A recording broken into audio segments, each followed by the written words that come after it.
नमस्कार। मैं हूं अंजू पंकज। बहुत बहुत स्वागत है आप सबका। वैसे तो डर के आगे जीत ही होती है, लेकिन इस वक्त दिल्ली के पूर्व सीएम कट्टर ईमानदार अरविंद केजरीवाल को डर के आगे विधानसभा चुनाव की हार नजर आ रही है। उन्हें पल पल डर सता रहा है कि पता नहीं इस बार के विधानसभा चुनाव में दिल्ली वाले उन्हें वोट देंगे या नहीं, क्योंकि ट्रेलर तो वो लोकसभा चुनाव में भी देख चुके हैं, हरियाणा विधानसभा चुनाव के दौरान भी ट्रेलर देख चुके हैं। तो जब दो दो ट्रेलर दिल्ली और हरियाणा में देख चुके हैं और ऊपर से आम आदमी पार्टी के अंदर भी बहुत सारे लोग ऐसे बैठे हैं जो केजरीवाल से खार खाए बैठे हैं, और उसका नमूना मेयर के चुनाव के दौरान देखने को मिल गया। वो 8 लोग जिन्होंने बीजेपी के उम्मीदवार के पक्ष में वोट किया, वो कौन है? केजरीवाल की टीम लगातार माथापच्ची कर रही है, ये जानने की कोशिश हो रही है कि आखिर वो गद्दार कौन है, लेकिन सीक्रेट बैलेट थे। ऐसे में नामों का खुलासा हो ही नहीं सकता, पता लगाया ही नहीं जा सकता कि आम आदमी पार्टी के 8 पार्षद कौन थे जिन्होंने बीजेपी के उम्मीदवार के पक्ष में वोट किया। तो अरविंद केजरीवाल को इस वक्त ना बीजेपी से डर लग रहा है, ना कांग्रेस से डर लग रहा है। उन्हें सबसे ज्यादा डर अपने ही कुनबे से लग रहा है। उनको ये समझ में नहीं आ रहा है कि किस पर भरोसा किया जाए, किस पर भरोसा ना किया जाए। वरना खुद सोचिए, वो अरविंद केजरीवाल जिन्हें 2013-14 में अपने सिवाय, अपनी पार्टी के सिवाय बाकी सभी पार्टियों में भ्रष्टाचारी नेता नजर आते थे, जिन पर वो आरोप लगाते थे भ्रष्टाचार के, और आज की तारीख में अरविंद केजरीवाल उन्हीं पार्टियों के नेताओं को अपने कुनबे में शामिल करने में लगे हुए हैं। कांग्रेस पार्टी में मतीन अहमद के बाद अब एक और नेता वीर सिंह धिंगान, वो भी आम आदमी पार्टी में शामिल हो गए हैं। और फिर एक दिन पहले मेयर के चुनाव के दौरान कांग्रेस की पार्षद सबीला बेगम, वो भी आम आदमी पार्टी में शामिल हो गई। तो यानी कि एक तरफ अरविंद केजरीवाल कांग्रेस के मुस्लिम नेताओं को अपनी पार्टी में शामिल करने में लगे हुए हैं, और दूसरी तरफ वो ऐसे नेताओं को भी अपने साथ जोड़ रहे हैं जो दलित समुदाय से आते हैं। अब आप ये देखिए कि शुक्रवार को जिन वीर सिंह धिगान को, जो सीमापुरी से कांग्रेस के 3 बार एमएलए रह चुके हैं, उन्हें अरविंद केजरीवाल की मौजूदगी में आम आदमी पार्टी में शामिल किया गया। और अरविंद केजरीवाल ने इस मौके पर क्या कहा? अरविंद केजरीवाल ने कहा कि उन्हें इस बात की खुशी है कि वीर सिंह धिगान आम आदमी पार्टी में शामिल हो रहे हैं। उन्होंने कहा वो दिल्ली की राजनीति में एक बड़ा व्यक्तित्व है और सामाजिक सेवा में जुटे रहे हैं। उनके आने से आम आदमी पार्टी को मजबूती मिलेगी।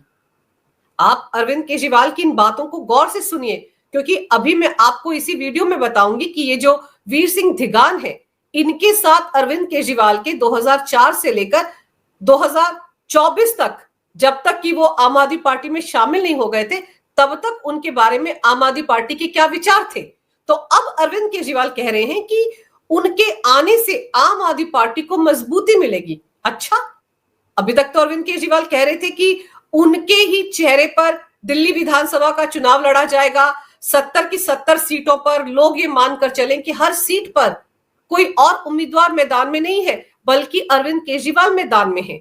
उनके चेहरे पर ही दिल्ली वाले 70 की 70 सीटों पर वोट डाले। यानी कि अरविंद केजरीवाल को लगता था कि वो बड़े मजबूत कैंडिडेट हैं, बहुत ही मजबूत कद्दावर नेता हैं। तो अगर अरविंद केजरीवाल की आम आदमी पार्टी बहुत मजबूत है, अरविंद केजरीवाल बहुत मजबूत है, सिसोदिया, सत्येंद्र जैन, संजय सिंह, ये सब के सब मजबूत कद्दावर नेता है, तो फिर वीर सिंह धिगान की जरूरत अरविंद केजरीवाल को क्यों पड़ गई? और उनके आने से आम आदमी पार्टी कैसे मजबूत होगी, ये तो केजरीवाल ही जाने। आगे अरविंद केजरीवाल कहते हैं, खासतौर से दलितों के लिए किए जाने वाले कार्यों को मजबूती मिलेगी। असली खेल यहीं पर है। जब से राजकुमार आनंद ने आम आदमी पार्टी का दामन छोड़ा है, आपको याद होगा राजकुमार आनंद ने आम आदमी पार्टी से इस्तीफा दे दिया था, तब जब अरविंद केजरीवाल भ्रष्टाचार के आरोप में, शराब घोटाले के आरोप में ईडी ने उन्हें गिरफ्तार कर लिया था और तिहाड़ जेल पहुंचा दिया था। उसी वक्त दिल्ली में आम आदमी पार्टी के कैबिनेट मिनिस्टर रहे राजकुमार आनंद ने अपने पद से इस्तीफा दे दिया था और उन्होंने एक चिट्ठी लिखी थी। उस वक्त वो चिट्ठी उन्होंने सीएम कार्यालय को भेजी थी, जिसमें उन्होंने तमाम तरह के आरोप लगाए थे। एक तो ये कहा था कि भ्रष्टाचार के आरोप केजरीवाल पर भी लग गए हैं, ऐसे में उनके लिए बड़ा असहज हो रहा है कि वो आम आदमी पार्टी में रहकर काम करे अपने लोगों के लिए।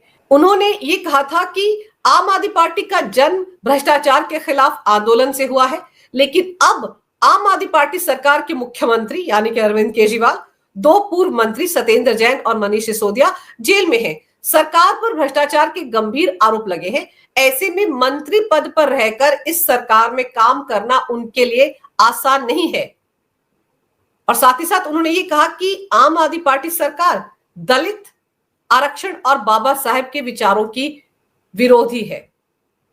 राजकुमार आनंद ने यहां तक आरोप लगाए थे कि केजरीवाल सरकार में दलितों का कोई काम नहीं हो पा रहा है।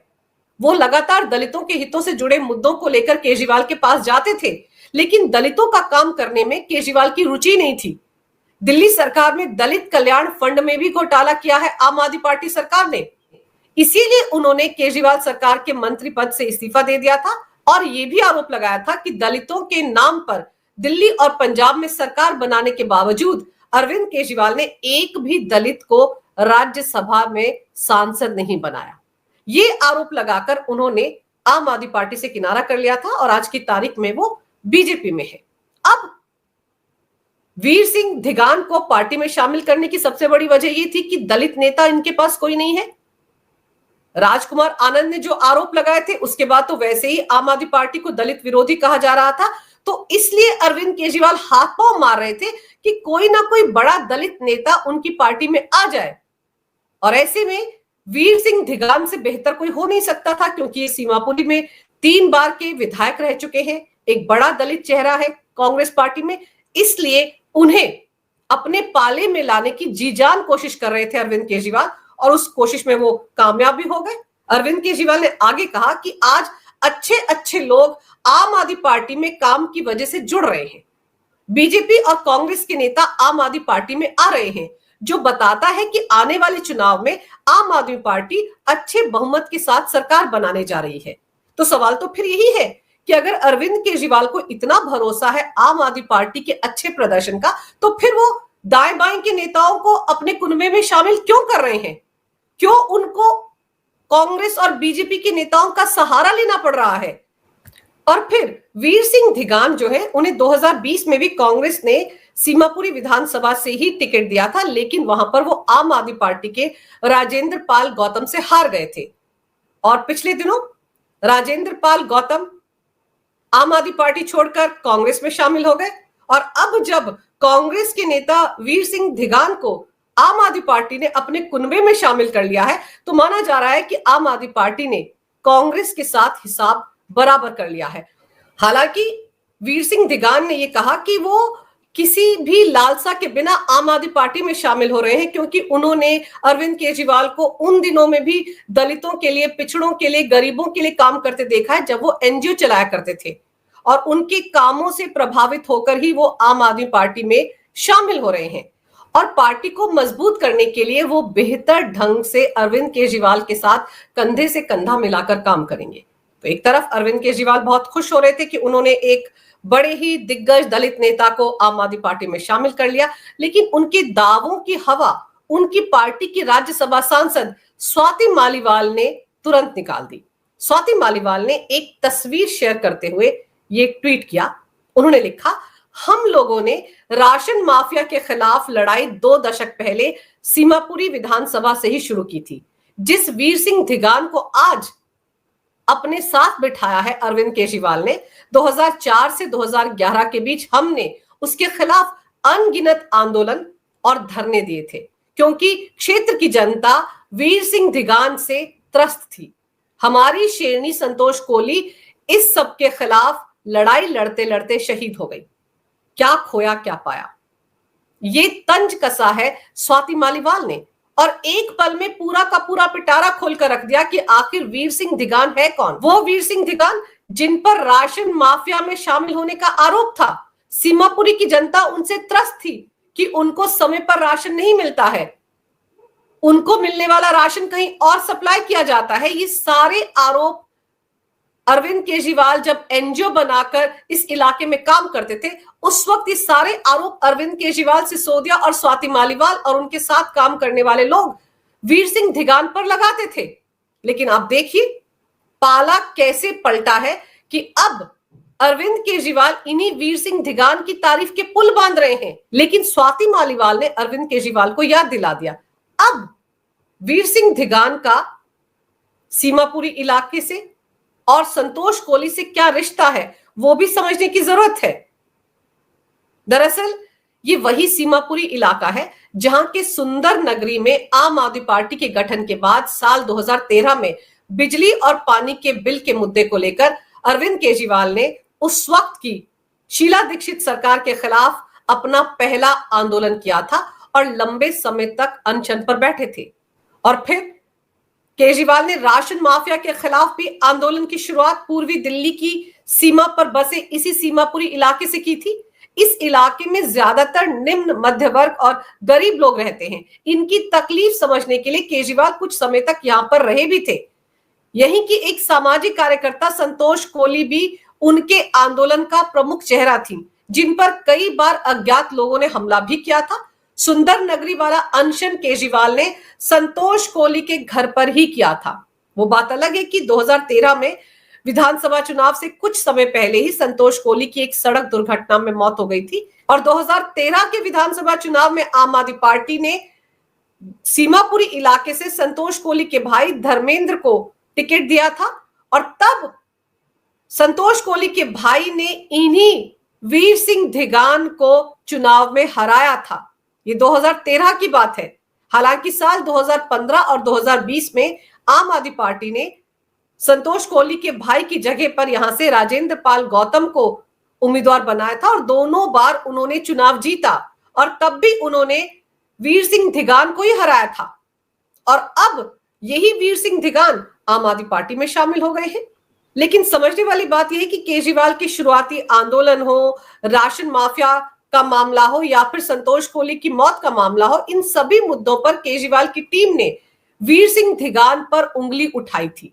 संतोष कोहली की मौत के बाद आम आदमी पार्टी के कार्यकर्ताओं ने वीर सिंह धिगान के खिलाफ जगह जगह प्रदर्शन भी किए थे और अब वही वीर सिंह धिगान आम आदमी पार्टी में शामिल हो गए। जिस तरह का यू टर्न अरविंद केजरीवाल ने मारा है उससे एक बात तो साफ हो गई है कि राजनीति में कोई ना तो परमानेंट दोस्त होता है ना परमानेंट दुश्मन होता है।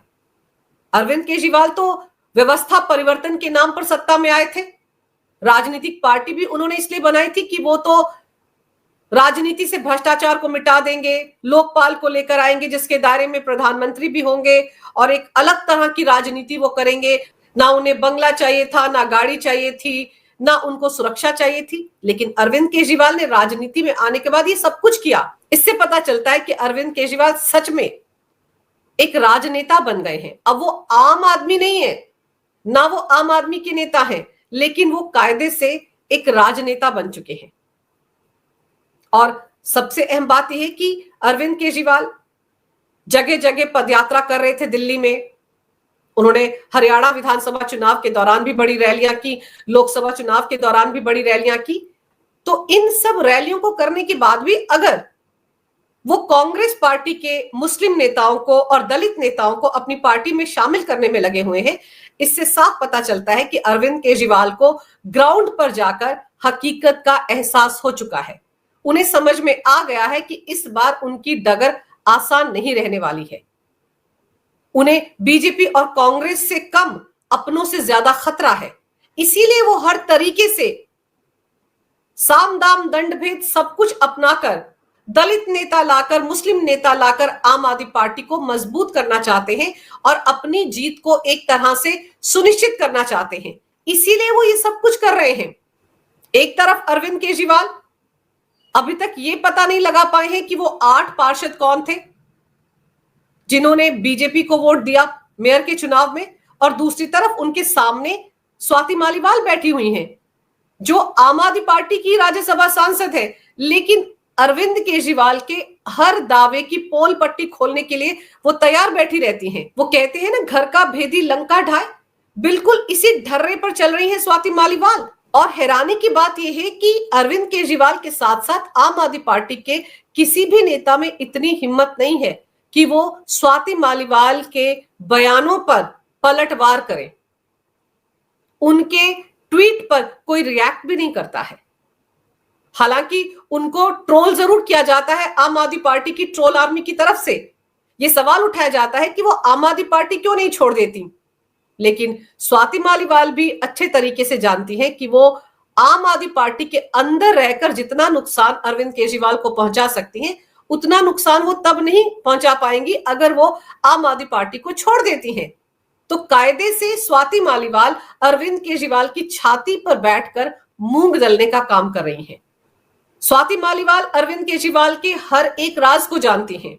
वो अरविंद केजरीवाल के साथ 2004 में जुड़ी थी, जब वो 2 एनजीओ चलाते थे, परिवर्तन और कबीर नाम से। तब से वो अरविंद केजरीवाल के साथ है। अरविंद केजरीवाल के सारे राज जानती हैं, इसीलिए डर के मारे अरविंद केजरीवाल की बोलती बंद है। वरना जो ट्वीट स्वाति मालीवाल ने किया था उसके बाद तो अरविंद केजरीवाल को भी जवाब देना चाहिए था। या सिसोदिया जवाब देते, या आतिशी मारलेना जवाब देती, या बड़बोले नेता संजय सिंह जवाब देते। लेकिन सारे के सारे नेताओं को सांप सूंघा हुआ है।